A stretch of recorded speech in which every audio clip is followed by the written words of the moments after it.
What's up, y'all? I am Marcus, also known as EMB, and welcome back to From the Dark. Today we're rocking my Eagle Knight build here. We got an S-Stock plus 10, Eagle Shield plus 7. It's not 10 yet. I've been doing a little bit of grinding off camera as usual, trying to get my stuff up, but I'm not quite there on my Eagle Shield. Hollow Warrior Helm, Elite Knight Armor, Shadow Leggings still looking good with this set. No gauntlets today because it would put me overweight. Yeah, so this is kind of my Eagle Knight. I did level up a little bit off camera as well with some of the Quelaag souls. I got some intelligence. We're up to 14 at this point. Our strength is up to 21. I need to take it up a little bit more because there's another item I want to use pretty soon. Just trying to keep the equipment varied. And I want to apologize to you guys for kind of the delay in getting this one out there. Originally, I recorded this. It was an hour and a half of gameplay with live commentary, and the quality was not where I wanted it to be. The commentary wasn't as good as I wanted it to be, and also, like, it wasn't very good to me. Not the level, not the standard that I'm trying to hold this series to. So I redid it. Well, I didn't replay it. I just edited it down, and now I'm doing post commentary, but. Peeking into Lost Izalith there. We're not actually going to go into Izalith today, and we're also not going to go into Sin's Fortress. Today's episode is going to be a lot more about tying up loose ends before we go into Sin's. I was really hoping to get into it today, but there's actually a lot of stuff we need to do.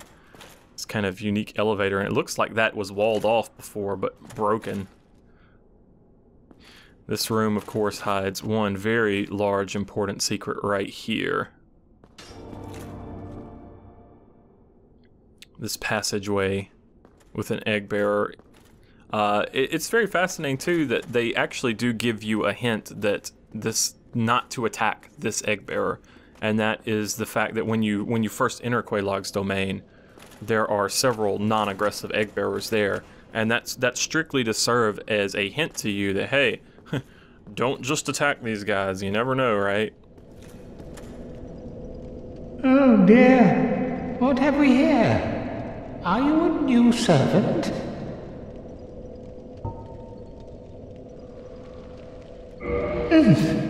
But you have no eggs. Ah, no matter. Go along and have audience with our fair lady. I pray that you will mind your manners. Alright, this opens up the Daughters of Chaos Covenant for us here. We are not going to join it today. We have a kind of a choice to make here. We can either join this covenant now and level it up and save Solaire, or we can hold off on joining this covenant, wait until we get an item later in the game that's going to actually let us hear dialogues from her. And I don't want to skip her dialogues, so Solaire probably not going to make it this playthrough. We have to do at least a New Game Plus anyway in order to get all the stuff. Actually, we're probably going to have to do 2 New Game Pluses, so we're still going to save Solaire, but probably not on this cycle. Also fascinating that this is a Bonfire Keeper bonfire. This creature here, the Fair Lady, she does count as a Bonfire Keeper. And this mysterious looking walled off archway with nothing here at the moment. Why am I showing it to you? No reason, no reason. There will be something there, something cool there later on. But yeah, so the Fair Lady, we're not going to join the Covenant right now. We're not going to level it up. We could technically still save Solaire using a little bit of trickery. I'm not sure if I'm going to go that route or not. We'll figure it out when we get there. But, yeah, we're not going to join the Covenant because I want to get those dialogues. Isn't that right, Angie? Isn't that right, Angie? What is it? Go along and meet our fair lady. What is it?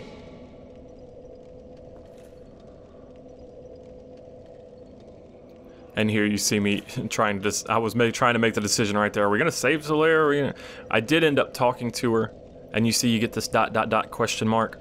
Normally, if you enter the Covenant, if you talk to her, those sorts of things, she's not going to say anything. It's just going to be ... She speaks a language that you can't understand, but there is a way to understand it.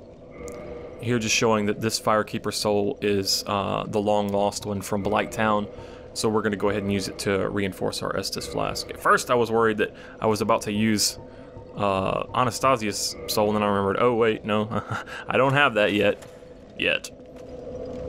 Are you prepared to dedicate yourself to our fair lady? Then I will make available whatever you require. If you need something, ask me first. We've already heard of this guy before, Ingi. We've found his Poison Mist pyromancy. The servant roster gives us a little bit more background information. Eggbearer Ingi keeps this roster of those who serve his master, a daughter of chaos. Ingi praises those who offer significant humanity to alleviate his master's suffering. But what is praise from Ingi really worth? A hint there that he's a good guy, bad guy, you know. There is no time for idle chat. Think only of our fair lady and what she may need. There is nothing to say to you, except if you lay a hand on the fair lady, you should be prepared to face my wrath. There is nothing to excuse. So that's Ingi there. Like I said, we already heard about him, that he was kicked out of the Great Swamp for his creation of poisonous pyromancies. So yeah. Now we're gonna head back up towards Firelink Shrine, and like I said, we got a lot of loose ends to tie up here. There's dialogues with Crestfallen, Laurentius, Shiva for that matter. But I did want to point out Quelaag's domain. There's a bell tower right here outside of Lost Islith, and it's one of those interesting points of the game to me, why there would be a Bell of Awakening just outside Islith. I don't know. I'm not sure. But we're going to skip ahead a little bit here to Quelaag. Now that we've defeated Quelaag, she actually has some new stuff to say to us. Ah, there you are. I was expecting you. Let us begin. The Witch of Islith. Please, do not speak of her. I abandoned my mother and sisters and fled to this land. Now I roam these parts, feigning ablution and pretending to seek answers. So she just straight up tells you that she's come here pretending to seek answers and feigning some sort of cleansing, some sort of spiritual cleansing of herself for her guilt for abandoning her family in Islith. And she can't bear to hear them even spoken of. Really, I kind of get what Miyazaki-san was saying about how too much dialogue kind of doesn't work so well with these games, because her just telling you so transparently that she's pretending to seek answers, she's not actually seeking them.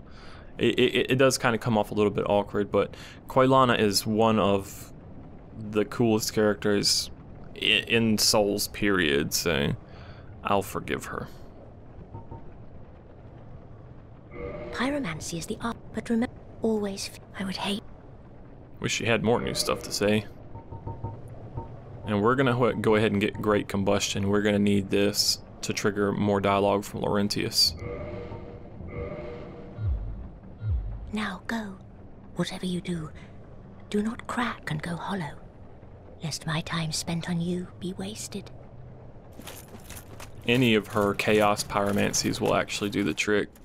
On the way back to Firelink Shrine, I did want to stop real quick. I'm going to show off the differences between an attack of opportunity or instability damage versus a counter hit with a thrusting weapon. So you're going to actually see 3 damage values here. That one was the first one was the counter hit, the second one was an attack of opportunity, and that's a normal hit. So the attack of opportunity or instability hit is doing considerably more damage at this point, but we'll revisit counter damage again later once we have the Leo ring, and we'll see that it can actually be pretty good. Plus, if you can't get the enemy to deflect or stagger, then what can you do? Viewers actually pointed out, too, I was talking about how that door to New Londo right there was locked, but this elevator just right here next to it is unlocked. Viewers actually pointed out, I had forgotten, there is a piece of cut content that was supposed to be a key to this elevator connecting Firelink Shrine and New Londo. So originally, this was intended to be sealed as well. As for why that may have been cut and why this is unlocked and unsealed, it's probably a gameplay consideration, really, because of the way the curse quest works out. Like, if they want you to get cursed and then have the option to go to, what's his name, Ingward in New Londo to cleanse the curse, you actually need to be able to get there. And so, you know, I can see them saying, well, it's too difficult to have people try to hunt down this key or what have you. So that may be the reason why that was cut. Which would mean that maybe there's not necessarily any lore significance to the fact that it's unlocked and the other one is.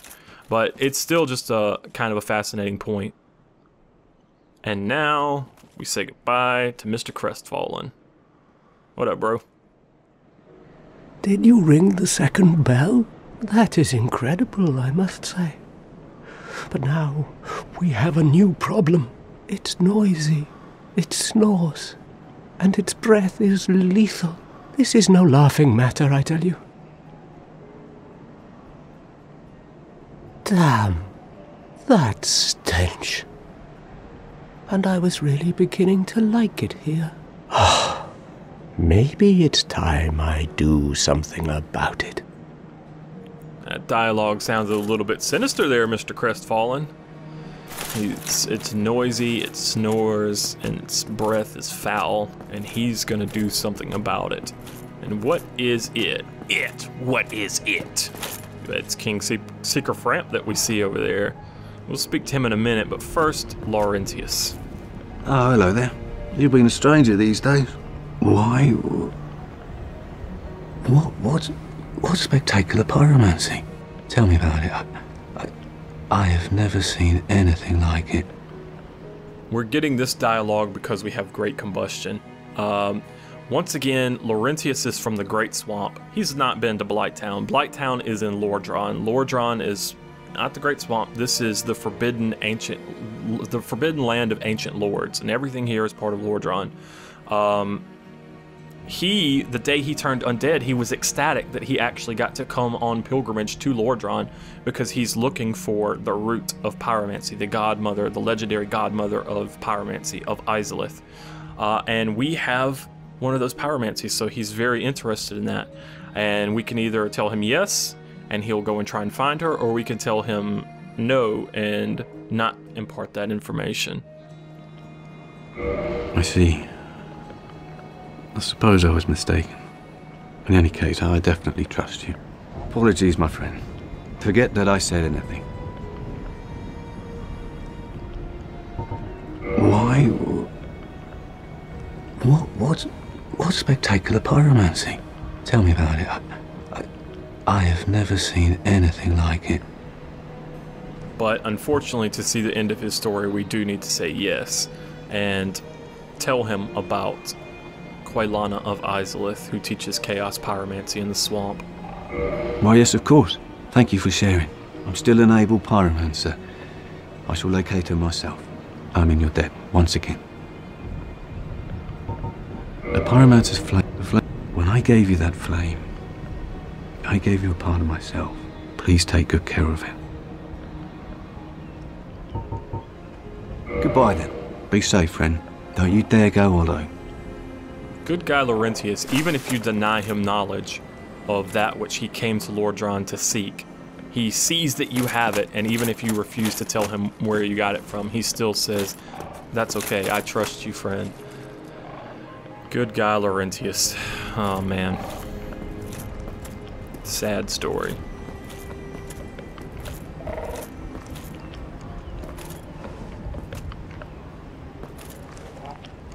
Ah, hello. Was it you who rang the bell of awakening? I am the primordial serpent, King Seeker Frampt. close friend of the great Lord Gwyn, chosen undead, who has rung the bell of awakening. I wish to elucidate your fate. Do you seek such enlightenment? There was a lot of information there presented very quickly. He claims to be a king seeker. He claims to be a close friend of Lord Gwyn. He tells us that he's one of the primordial serpents. He also says that we are a chosen undead and he knows the key to our fate.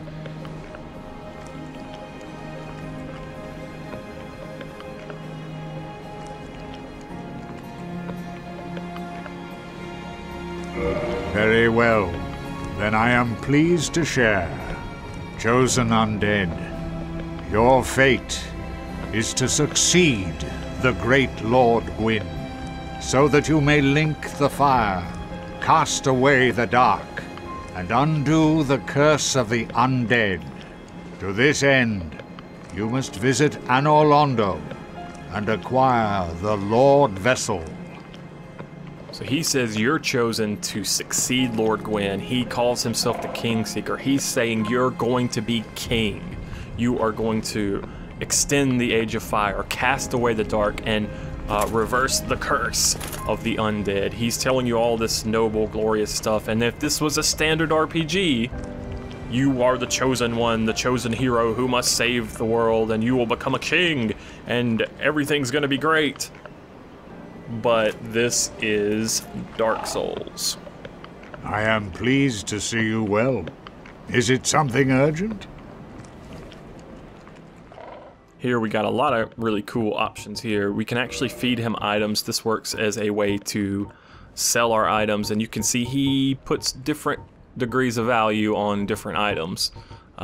Typically kind of heretical items he doesn't really necessarily want, but ones associated with the gods or with dragons in a lot of cases, he places a lot of value on those items. And he'll also eat shit for 200 souls a pop. It just framped, like I said, this is Dark Souls, and most of the NPCs in this game have their own set of knowledge about the world that's different from what the player knows, and they also have their own unique motivations. They're trying to achieve a goal, and the stuff that they tell you is related directly to the knowledge that they possess and the goal that they're trying to achieve. So personally, I don't trust Framped so much, but see Havel's ring, he's very interested in that as well as Dusk's, and the Cat Covenant ring of Alvina. Those who seek the realm of lords must brave Sen's fortress, a deadly house of traps. Many have gone before you, but none have returned. Fate has chosen you, but proceed with caution. It's kind of funny, he contradicts himself in some ways there, because he says, you are the chosen one, but many have gone before you. It's funny, all undead are chosen apparently, anybody that can ring the bells. Those who seek many have fate. Farewell, chosen undead. I remain here and await thee. Any undead who can make pilgrimage to Lordran by way of the Crow or however else that you might happen to get here and ring the bells of awakening, well, congratulations, you're strong enough, so you are chosen to become the next king. Sounds too good to be true, doesn't it?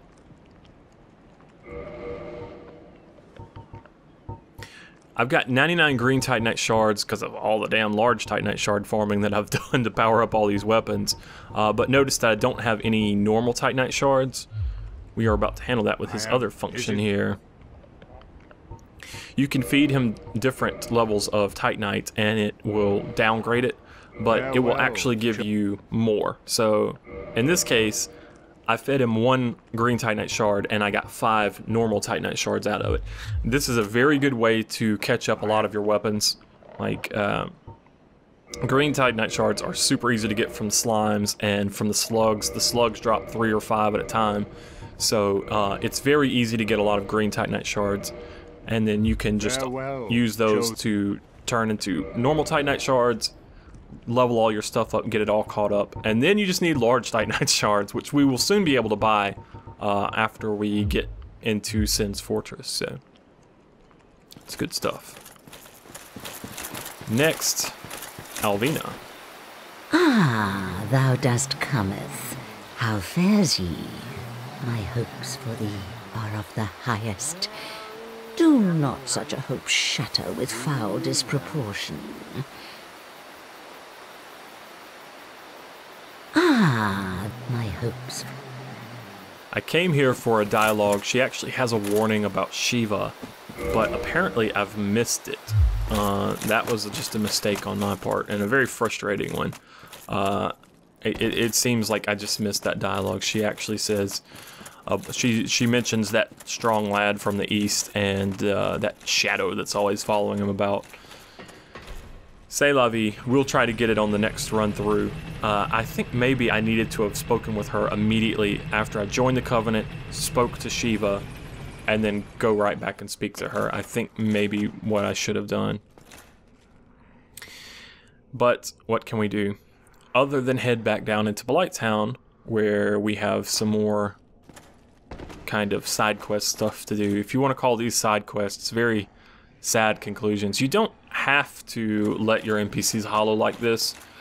Once again, with, like, for example, with Laurentius, we could withhold information from him, or you can refuse to talk to people if you just want to keep them alive. And it's up to you to decide what's the best solution. For us, though, for the purposes of this playthrough, we're trying to see as many dialogues as possible. So we got to do what we got to do. Tried to lock on and lock on fail, man. I hate locking on. Crestfallen. He is looking pretty damn hollowed, man. Doesn't have a word to say to you either. Just immediately joins the battle.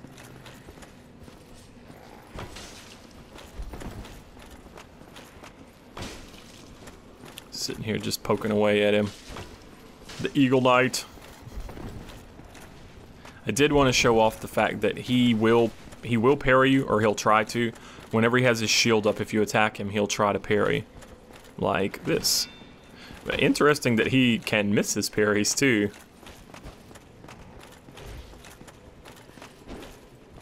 Farewell, sir. There's no, like, given explanation as to why he comes down here and why he hollows, but my take on it, and a lot of people I think have come to the same conclusion. He said he was going to do something about Frampt, so it's possible that he was coming down here to join the Dark Wraiths of Cath, and could not quite hack it. Either got his life drained away by Dark Wraiths, or more likely just got slaughtered by ghosts.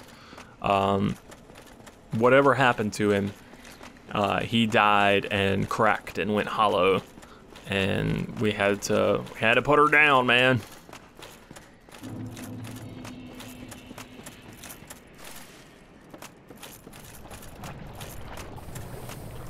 Had to put her down. Now down here in Blighttown, from Quelaag's position, you can actually see Laurentius in the distance over here.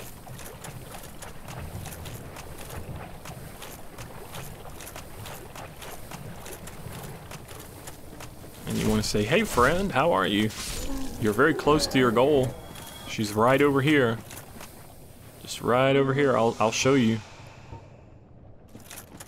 A lot of people, once again, have different interpretations of what has happened to Laurentius here. My take has always been that his pyromancy wasn't strong enough. Like, once again, the main trigger for her appearing is to have a pyromancy flame plus 10. And he can reinforce yours to that point if you give him enough souls, but perhaps his pyromancy just wasn't actually that strong itself. See him using his fire orb spell. We actually learned that from him. And if you don't have a strong enough flame, if you don't have enough talent for the art, then you can't even meet Quelaag, as he does have friendly fire with these, and he can be poisoned by the swamp as well. Yeah, farewell, brother. We will literally keep a part of him always in our pyromancy flame. So I think he failed to find Quelaag, and that drove him over the edge. Some say maybe, you know, some people think that he found her and then she turned him away, refused to have him as a pupil. Or, yeah, there's lots of different possibilities. Ah, you again. I applaud your diligence. But what have you brought for me? Pyromancy is the... But I would hate... She doesn't actually have anything new to say after the Laurentius No event. luck. Well, young pupil, you must have patience, but do not keep me waiting much longer. And so for me, that's part of the reason why I say, you know, maybe maybe he didn't find her, because she doesn't actually have anything to say about it at all. And you would think that she would actually mention if there was another like you who actually could see her. Well, there you are again.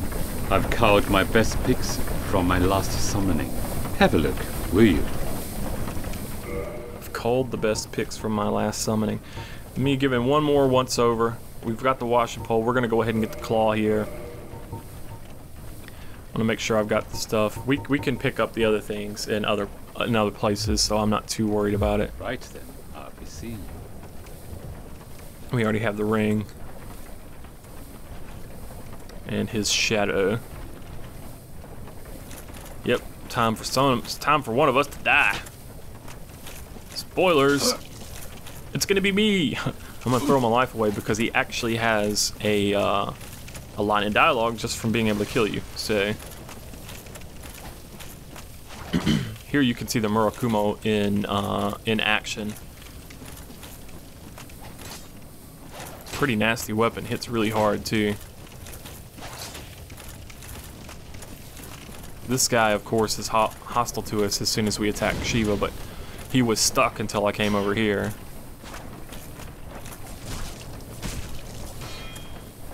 His shield deflects the S-stock pretty easily. Now you'll notice too that this is one strategy. If you want to kill them both here, you can actually use the poison swamp to do it, because they can be poisoned if they chase you into the swamp. And I'm just trying to show this off. And then I started to panic once they were both poisoned. I was like, wait, no, I don't want to kill anybody. You sick hoe. Don't you ever come round again.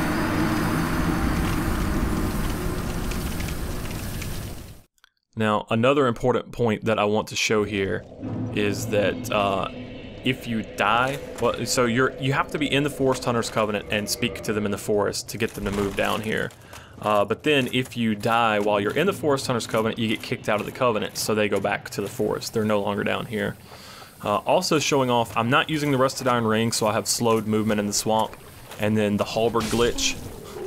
If you use a dashing attack with the halberd while you have this kind of slow swamp encumbered movement, you get this instant overhead attack. Like, this is a glitch, this is a bug. It's not supposed to be this way. And you'll see as soon as I equip the Rusted Iron Ring and get back to normal movement, it actually has the wind up again. That's the way it's supposed to be. And you see Shiva and the bodyguard are no longer there anymore. But it's fine, don't panic, no worries. All we gotta do, go back up to the forest and they're gonna be there waiting for us.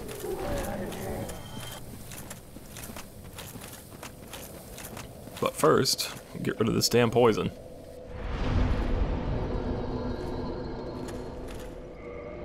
And also swap back to our S-stock because today is all about the Eagle Knight. Eagle! And I go back to the Ring of the Evil Eye because we're about to leave the swamp.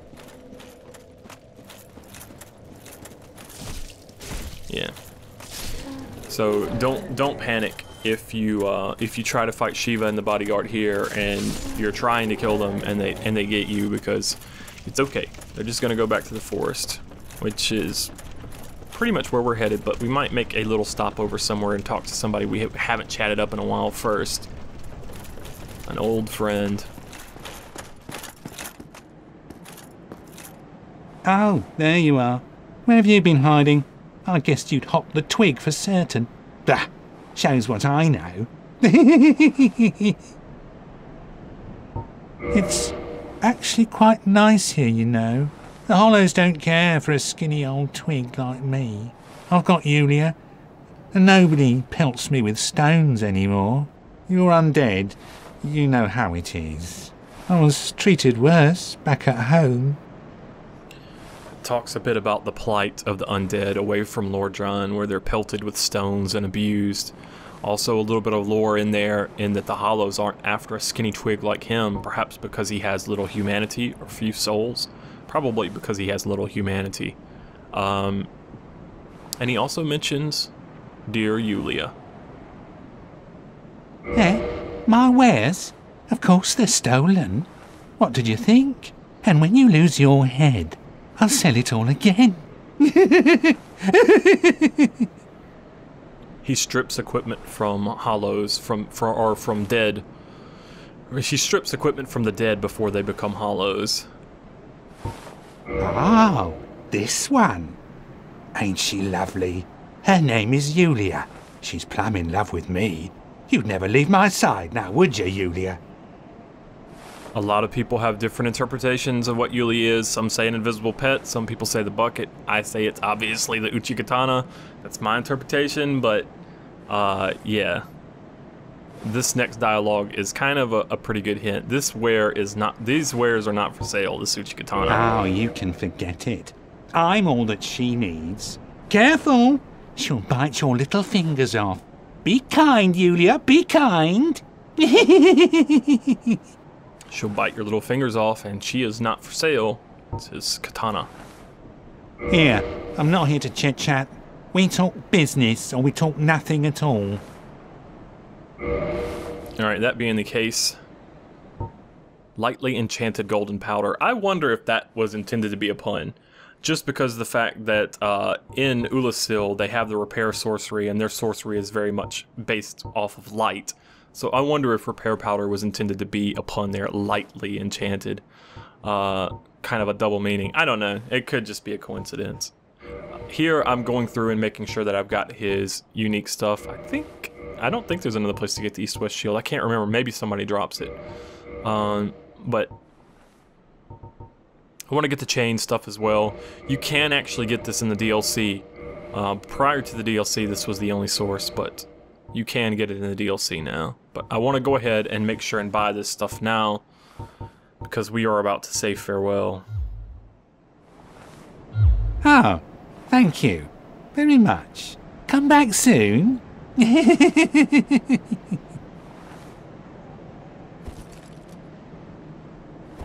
You've gone mad, have you? I'll teach you, you lousy rat. Yulia! Yulia! He immediately starts calling to his sword, Yulia! Yulia! To help him in battle. For all the good it's gonna do. I feel bad doing this. I actually like this character a lot, and you really start to feel sorry for him when he talks about how he was pelted with stones back in his hometown. Living here in Lordran, surrounded by hollows, is better than his life that he had back home. It's very depressing. Undead not really thought highly of in the world of Dark Souls.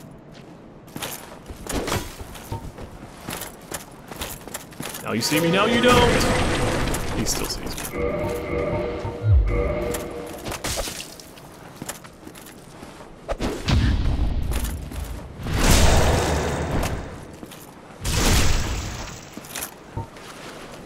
Why me, little Yulia?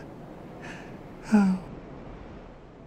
And another really fascinating thing to me is that if you take Yulia to be the name of this Uchigatana, this sword right here, it's kind of an interesting little psychological thing with this character. He just talked about how he was abused back home, how he was pelted with stones, and how he's had kind of a terrible life. It kind of makes sense to me that he would cherish his weapon, his sword, the thing that's going to protect him. And even though he says the hollows don't bother much with a twig like him, once again, protection around here is pretty valuable. He wouldn't sell it, but we got it anyway.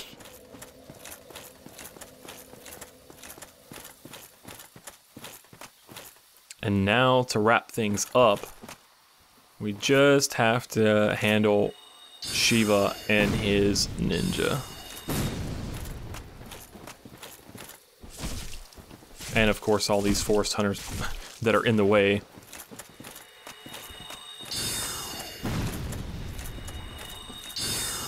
Pew pew.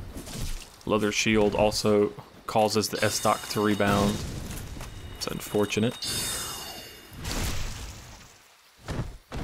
Ill-timed spell, my friend. Let's gather your party before venturing forth. Sorry, for some reason, like, old RPG announcers are suddenly popping into my head. The party before venturing forth. That was actually the name of a Valley of Walls album. Like my original intro that I made back before channel was like popular at all. The whole Valley of Walls intro that I had was awesome. Valley of Walls, those mashups are still really cool. But the first album of mashups that he had was actually called The Party Before Venturing Forth, and I love the way, speaking of puns and wordplay, that was a really awesome name for a mashup album.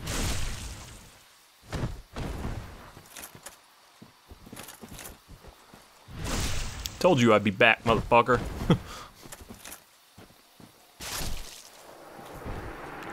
That's how we feel about you, Mr. Bandit. Eagle! Alright, and now Shiva of the East. Turning our earth from the very start. Have a look at my sword, for it's the last thing you'll see. More like Shiva makes us deceased. You sick hollow. Don't you ever come round again. In case you're wondering how that happened, he actually managed to sneak his attack in on me from the side, completely bypassing my shield. I was still blocking, but that's that Murakumo's move set to sweep around from the side like that, and he was at just the right angle to make it happen too.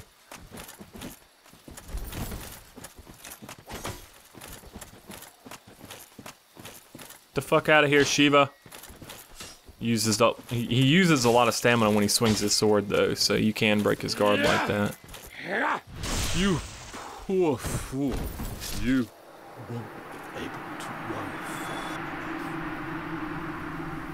far. I wonder if he means that because the Eastern Clan is going to track us or because the Forest Hunters are.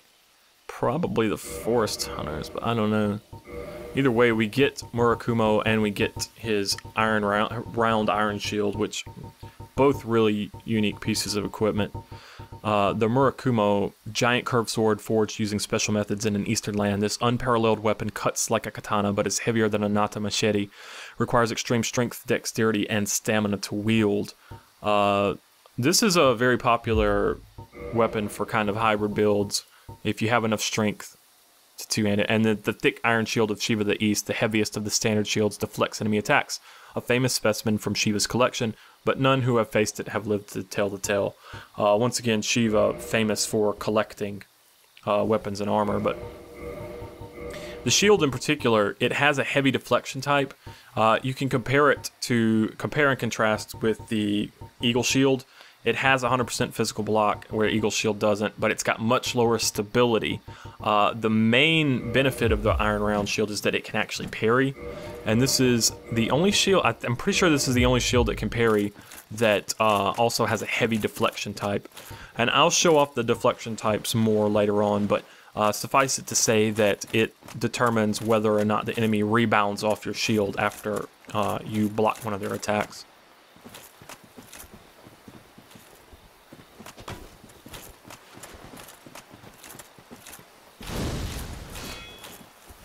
Mr. Ninja there. If I'm not mistaken, that's actually Fire Whip that he's using, which is a Chaos Pyromancy in the first place. It's kind of, I don't know. difficult safe, it's story related. You can see how much damage he takes off there, and oh no. Cleric wanted a piece. He pissed. He pissed. He pissed because I killed his ninja. How many people are going to remember that line? That was one of my favorites from that video. Seems to be he's using the east-west shield as well, huh? Fucking cleric's giving me more trouble than the damn goddamn there Shiva did. Shiva. Fuck this. They pissed, man. They're in your base, killing your dudes.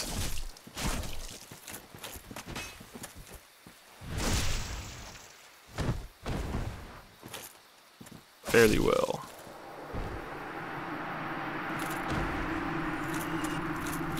Now we can speak with Alvina. See her ass hanging out of the damn fort over there. Oh, it is thee. Thine kinsmen are betrayed by thee. This doth bode most badly. No rest will ease thy rotten soul whilst there is one clansman living. Forever tormented thou shalt be by our very howls. Hellish villain, thou hast used us most foully, thine own family. For thee, no mercy shall be shown. And then, poof, in a puff of smoke, she vanishes. We'll never forgive you unless you go to Oswald and get forgiveness from him. Then we'll forgive him. Dark wood grain ring. This special ring crafted in the Eastern land is made of gold, but with a wood grain crest on its surface. Agents of subterfuge in this faraway land are particularly fond of the dark gold wood grain, which greatly alters its wearer's rolling action. This does give you additional iframes, boss-ass ninja flip, or cartwheel, or whatever you want to call it. This does actually give you extra iframes in your roll, extra invincibility when you roll. It's a very powerful ring. It's still a very powerful ring, even though it's been nerfed. Used to be that as long as you weren't over the fat roll equipment burden, you could equip this ring and immediately have like this best roll in the game. But they actually did nerf it a bit, so that you have to have a more reasonable equipment burden to actually be able to get the benefit out of it. But it's still very, very powerful. It's a very good ring. Off in the distance.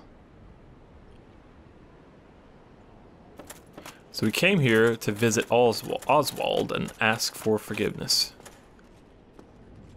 Greetings. Just in time. Because we've sinned and there's going to be dark moons coming for us just in time, aren't they not?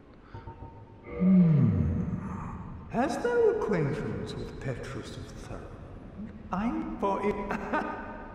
There's nothing to say. We can request absolution, but 23,000 souls. See, it scales with your soul level, and I don't actually have enough right now. We will get that. We'll probably get them while we're in Sin's Fortress, and then we'll come back and we can get absolution, and everything will be fine. Peachy keen with the forest hunters again. There's still some more dialogues we'll get here. Thou art welcome any time. It is only human to commit a sin.